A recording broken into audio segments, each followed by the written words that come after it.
Aside from navigating the underworld, Xolos make great heating pads. Perhaps a slightly more practical quality than guide to the underworld, the Xolo was traditionally known for its warmth. Allegedly, early European travelers to the Americas, including Spanish missionary Bernardino de Sahagún, described how the Aztecs would tuck Xolos in blankets at night to keep them warm. The dog's fur-free bodies also serve as excellent heat conductors, making them a kind of ancient hot water bottle for the ill and the elderly. Even today, in some places in Mexico, the Xolo is still thought to have healing powers for those with asthma or a toothache. Xolos were the favorite dogs of artists Frida Kahlo and Diego Rivera. Though the Xolo is heavily represented in ancient art, the breed was also loved by artists Diego Rivera and Frida Kahlo. Kahlo's beloved El Xoloitzcuintli is even featured in some of her paintings. In the love embrace of the universe, the Earth Mexico, myself, Diego, and Xoloitzcuintli, you can see a sleeping Xolo in the corner. A group of Xolos even live in the garden of the Mexican Museum, Kahlo's former home, that hosts many of Kahlo's paintings. The Xolo is not the Chupacabra. The Chupacabra, a likely mythical creature, gained footing in the late 1980s when farm animals were reportedly found dead and having been drained of blood.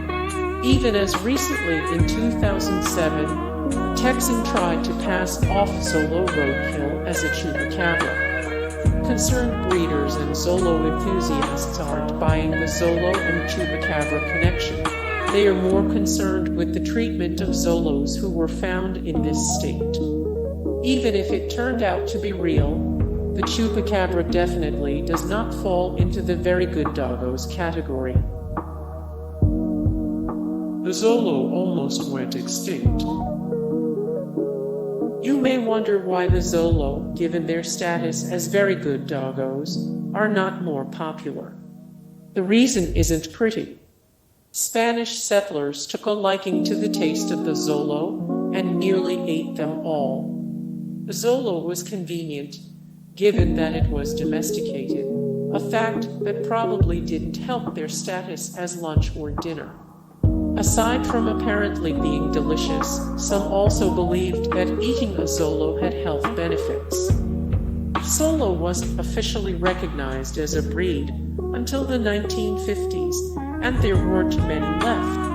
In the 1940s, a group went in search of the Xolo, eventually cultivating the Xolo that we know today, and today, one of these hairless wonders will cost you about $500 for a show-worthy pooch. It can lead you to the underworld if the need arises. The Aztecs thought that the Xolo could lead them through the underworld, and as a result, ancient Xolo owners were often buried with their dogs in tombs.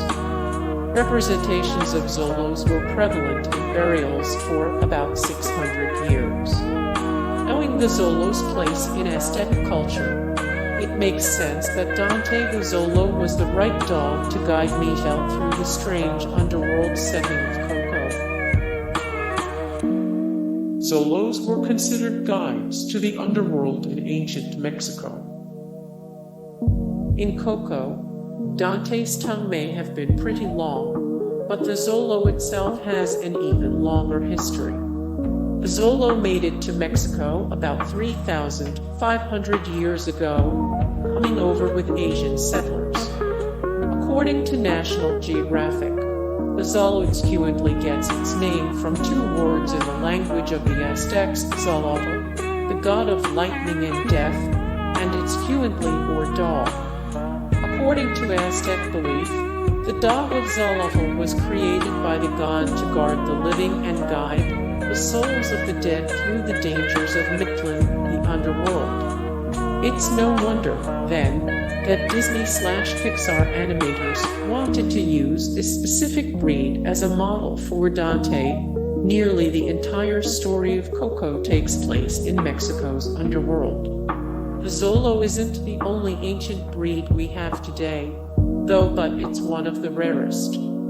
Pekingese are about 2,000 years old. The Saluki possibly dates back to 10,000 BCE, and the Shar-Pei to 206 BCE.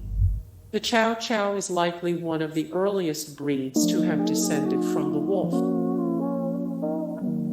BTW, they are naked. The outstanding characteristic of the Xolo is, well, that it's naked. The breed is naturally hairless. Though hairlessness is a genetic defect, the Xolo was then actually bred to stay hairless. Some Xolos, about 20%, do have a short coat, making them hypoallergenic. Because the Xolo doesn't have natural protection from the sun or the elements, owners have to vigilantly protect their skin. Like people, Xolos can get sunburns and skin cancer. They also have more skin problems in general than other dogs, in part because their skin is barely protected.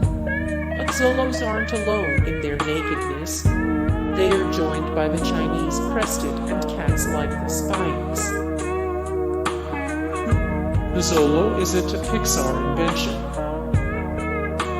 Dante, the scene-stealing dog from Coco, isn't just a figment of some artist's imagination. Dante is a Xolo, short for Xoloitzcuintli, pronounced Xoloitzcuintli. Though the Xolo isn't as popular today as it once was, it's now more commonly known as the Mexican hairless dog. There are 3 sizes of Xolos today: toy, miniature, and standard, ranging in weight from 5 to 40 pounds. They are known as guard dogs, but have a calm demeanor and aren't predisposed to any health problems. Hey guys, thank you so much for the support and likes and comments down below, and also thank you so much for watching, and I look forward to see you in the next video. Then take care, bye.